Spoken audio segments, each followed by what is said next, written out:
Welcome to our series, The Battle for Public Education in the 21st Century. I'm Ken Yale, education correspondent for Flashpoints on Pacifica Radio. Yeah, feel this from the bottom of my heart, y'all. Truly inspired. Here we go, come on, look, yo, just teaching to the test, forced by the feds, or they losing that check. Too many children left behind by this corporate assembly line. How they privatize education is a human right, and their kids gonna be fine. They send them to private schools, while ours get sent to prison or given a job serving fast food. Cash rules. Today we go international. We'll explore what happens when an entire nation prioritizes educational equity in the design of its public school system. Then we'll learn about an international network that is bridging indigenous and Western educational paradigms. Today's program is entitled Another Education is Possible. Supporters of the corporate education agenda raise fears that the U.S. is falling behind economic competitors like China and India on international exams. But you might be surprised to learn that some of the highest performing nations on these tests approach education very differently than the corporatizers. For example, Finland has been a top-scoring nation on one of the most prominent exams called PISA, the Program for International Student Assessment. Many people believe that Finland has the best educational system in the world. But Dr. Pasi Sahlberg says that many Finns are actually uncomfortable with this label. Pasi Sahlberg was formerly a leader in Finland's Ministry of Education, and he's currently a visiting professor at Harvard's Graduate School of Education. There are very few people in Finland who would claim that Finland has the best education system in the world. I think this idea has been created by the foreigners. The OECD, that is Organization for Economic Cooperation and Development, for the first time published the PISA results. That is often the driver of all this conversation globally, internationally, about who is the best and how the others rank. These results were released in December 2001, and it really created a huge surprise around the world, mostly because there were several countries that were hoping of being among the highest performing, but they were not. Countries like Germany, England, Sweden, Norway, even the United States, they were not anywhere near the top. But then the other part of the surprise was that Finland was actually the leader in the first three OECD studies between 2000 and 2006. That was a huge surprise to Finns because we never had an aim or intention to be high in these international league tables. We never thought about education as a kind of an international global competition. The education was seen much more about the social equalizing function in a society where particularly those children who come from more disadvantaged neighborhoods or areas or families would have access to good education and find their way forward. We have been more concerned about building a system that is equitable and equal for everybody. When the PISA came for the first time, it showed that by investing systematically on equity in education and equal educational opportunities had actually paid off also through the excellence and quality of educational outcomes. That's one of these important lessons that Finland has actually been sharing now with the rest of the world, that the quality and excellence in most cases within the OECD countries comes with the strong focus on equity. Wow, that is so important. That's a message we would just love to have every single person in this country hear and understand. I love that concept that the quality of education is based on the success in achieving educational equity and that those things aren't in contradiction. There's actually a correlation between them. The OECD is concluding right now that all of these high-performing education systems, if you look at Japan or South Korea, or look at many of the Canadian provinces, Estonia, the Netherlands, they all have both of these things simultaneously. The particular challenge here in the United States is what does it mean to make the entire school system more equitable and fair for all the students? You know, one of the things that Finland has been doing already for the last 40 years is that we have embedded and integrated many of these social services and healthcare services in each and every school in Finland to make sure that every child will have access. How does Finland define the purposes of education? In Finland, we have kept for a long time the purpose of using education for public common good as an extremely important part of the whole agenda. We value the holistic development of people, whether it's arts or music or math or science, they're all equally important. Making sure that also this broader focus on student human development will mean that definition for being successful in education is much broader than, for example, here in the United States, where success often means to be good in small number of academic subjects. To what extent is there standardized curriculum and standardized testing in Finland? We do not have a standardized curriculum for schools because the curriculum is always decided by the schools. When it comes to standardized assessments, we do not employ any standardized assessments that would be externally employed to the schools before the very end of the high school. So we only have this one external standardized examination for the students who are graduating from high school, normally about the age of 18 or 19 years old.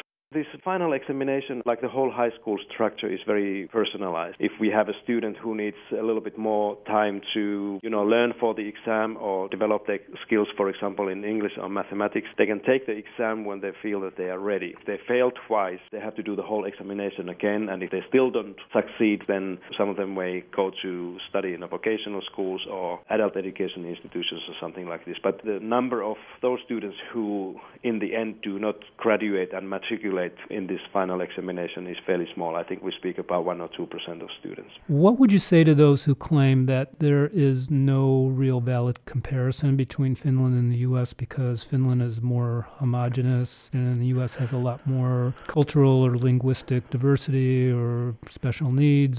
The education here is the right and responsibility of each of the 50 states, and more than half of the states are about the size of Finland or smaller. So if the size is the issue, this argument doesn't take us too far. I often try to take this conversation to the real differences that we have between our countries that make us much more different than the size of or the nature of the people or the languages that we speak. And one of them is how the wealth of the nation is divided among the people. Finland and the United States, we are equally wealthy nations, but this wealth is so differently distributed among the people. And you have, for example, in the United States, there are 1/4 of the American kids in the school system come from the poor homes, so they live in a poverty. In Finland, we have about 4% of kids who come from poor homes. And this, I think, is much more significant difference. Other difference is that we in Finland and the whole Scandinavia, Nordic countries, we really give all women kind of an equal voice in the politics and in our societies. Here in the United States, women's voice is fairly much muted. These all play a very, very significant role in getting through social policies regarding education and health and other issues. How does Finland address the diversity of student cultural and language and learning needs? When somebody is moving from another country to live in Finland, these people never speak Finnish because Finnish language is only spoken by about 5 million people and they all live in Finland. So it means that the school or the district education authorities, they have to find people who are able to work with these kids in their own mother tongue. So we may have schools in Helsinki where 25 or 35 different languages are spoken. At the same time, these non-Finnish born children in the school, they attend intensive Finnish language classes so that they learn the basic things. We are not expecting that students, their performance or learning would be compared to the grade average or some type of proficiency expectation. That is a very common thing here in the United States. Here you hear people, asking questions like how many pupils are reading at the grade level. We do not have this grade level reference when we are thinking about the individual students' learning. Every learner's performance or progress is compared to his or her own potential. How do you actually group the students? Are there grade levels based on their proficiency level? Are students grouped by age and you differentiate within a classroom based on where they are? In the K-9 school system, that is our compulsory school system, in most schools children are studying in age-based classes. But it's actually against the regulations and law to group the students based on their performance or progress. So the school cannot regroup the students so that they would have the more advanced kids in one group and then the others in other groups.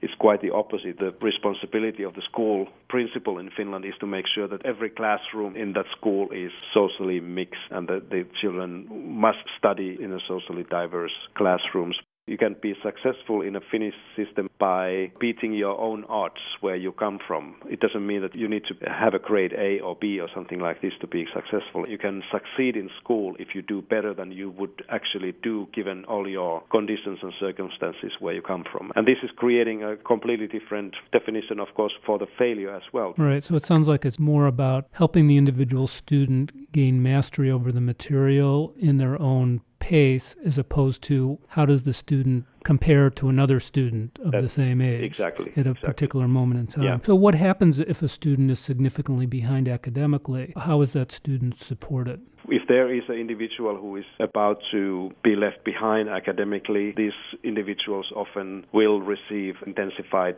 help and support from a specialist or expert in the school. The difference, again, between the special education system in Finland and here in the United States is that we have about 3 times more students overall within our education system who are receiving some kind of special needs help or support. The Finnish system is investing more in the prevention of problems rather than repair. A lot of the narrative right now about the problems in education in the U.S. is firmly blaming teachers and blaming the unions that allegedly protect bad teachers. So how is the teaching profession viewed in Finland?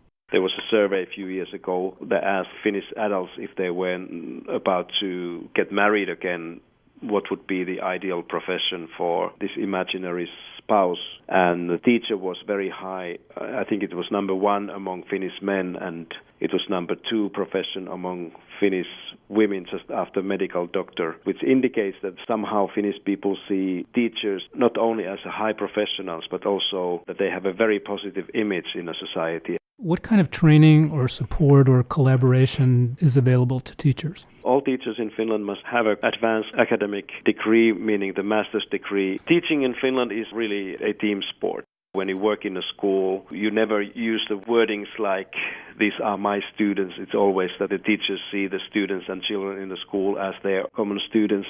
The first reaction in Finnish schools, in most cases, if there is a teacher who is not able to perform according to the expectation, is to ask, what can we do to help you get over this or improve, rather than think about the sanctions or the ways we can get rid of this individual, which has been a surprising and striking thing for me here in the United States, that how easily people try to get rid of those teachers who are not able to do what they were supposed to do. But in general, the teaching profession in Finland is much more based on collaborative, collegial profession and work than it is here and in many other places. What is the role of unions for both teachers and principals? Finland only has one trade union for education, where practically all the teachers belong to their members. About 95 or 96% of Finnish teachers are members of this trade union, but also the school principals belong to the same union. And interestingly, also many of the school superintendents in our districts are members of the same union. The Finnish Trade Union of Education is more like a professional association that is having several other functions than just protecting the teachers' employment rights. There's now a big push in the U.S. to privatize education, which is generating huge profits from opening and managing schools to selling them a variety of goods and services. What's the role of private profit in Finland's educational system? The education is public in Finland. This is what the constitution stipulates, and it means that education has to be provided free of charge. One cannot really establish a private school or private university in Finland because it's not legal to charge tuition fees for any education that leads to qualification or degree in my country. So that's why we simply do not have private schools. We are very strongly against the idea in my country in general that anybody could or should be given a license to operate a school and take the public money and then make profit out of that. We're going to leave Finland for now and circle back to where this series began. In the first 2 programs, we interviewed Leroy Littlebear and Rose van Touter-Brand about traditional indigenous ways of learning before European colonizers arrived in North America. Today, they are both members of an international network called the Native American Academy. They're developing Native American learning lodges across North America that bridge indigenous and Western educational paradigms. Here's more from Rose van Touter-Brand, co-founder and director of the Native American Academy. The founding circle of what we call the Native American Academy are a group of indigenous scholars and traditional knowledge holders who, in their own careers and personal lives and professional lives, have focused on making the indigenous worldview visible to the Western-trained mind in a variety of forums, regional, national, international. I, after a lifetime in the arts, found myself at the University of California at Berkeley at the Center for Particle Astrophysics, which was at that time one of the first generation of science and technology centers. It was founded by a National Science Foundation. We began a program that was called The Changing Culture in Science. And in that program, because I was then the director of education and outreach, I formed it around indigenous principles of communication and really had to say we need to look at what it means to generate and sustain a culture that honors and respects and values and is enriched by diversity. In the meanwhile, my colleagues up in Canada and in other parts of the country were also working on different aspects. Leroy Littlebear, who I believe you've spoken with, loves science. He had met with David Bohm, who was a quantum physicist, and had what may have been one of the first serious conversations between a Western scientist and a native, quote, scientist. And out of that conversation grew a series of indigenous ceremonial dialogues that we called the Science Dialogues. And in those dialogues, which were conducted ceremonially, we invited Western scientists to come and sit with us. We held them all over. We held them in Banff. We held them in Tahlequah, Oklahoma. We've held them in Connecticut. We've held them at various parts of North America. And out of that grew the Native American Academy. So we've moved from exploring just the boundaries of the two worldviews on science to really moving to the deeper foundations. What are the ways in which we learn? Because Native people have been speaking for 500 plus years, and it wasn't until about 4 or 5 years ago that I realized we have to teach them how to listen, where to listen from when we speak. Because, first of all, we're speaking in English, which is a second language, and we're speaking into a consciousness that values the intellect beyond anything. And in the indigenous worldview, the intellect has a useful place, but it is not the arbiter. It is too narrow a channel for the level of interdependency and complementarities, for the level of thought you must have if you are concerned with the harmony and balance of the whole. So we began to convene what we call learning lodges. And these learning lodges follow the traditional values and principles, the philosophy of the Native paradigm.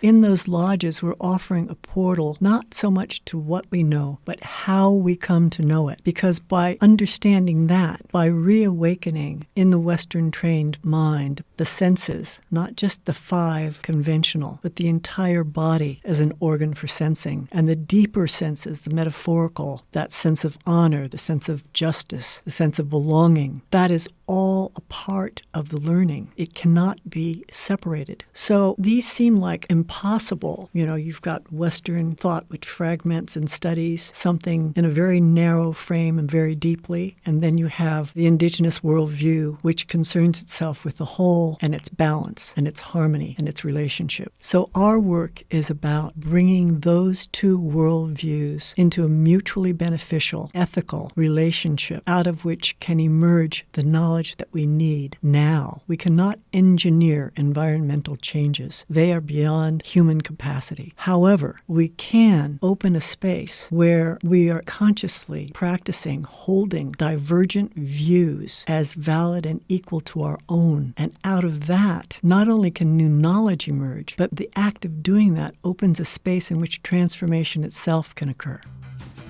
Let's leave it there for today. Another education definitely is possible, especially when we get outside the Eurocentric paradigms and narrowly framed debates that dominate U.S. corporate media and politics. Ironically, the education corporatizers often cite low scores on international assessments like PISA to promote the very policies that have failed to produce either academic excellence or educational equity in the U.S. You would think that those who are beating the drum of accountability through standardized tests would heed the lessons from nations that score highest on international assessments. The lessons from countries like Finland are clear. Invest in an equitable school system if you really want academic excellence for all. Promote the well-being of the whole child from an early age. Individualize instruction and assessment.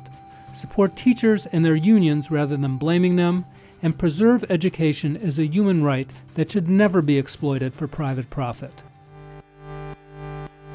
Next week, we'll begin shifting our focus to the current national movement for social justice education, beginning with recent struggles for ethnic studies. Many thanks to today's guests, Dr. Pasi Sahlberg and Rose van Tauter-Brand, for sharing their deep insights and wisdom.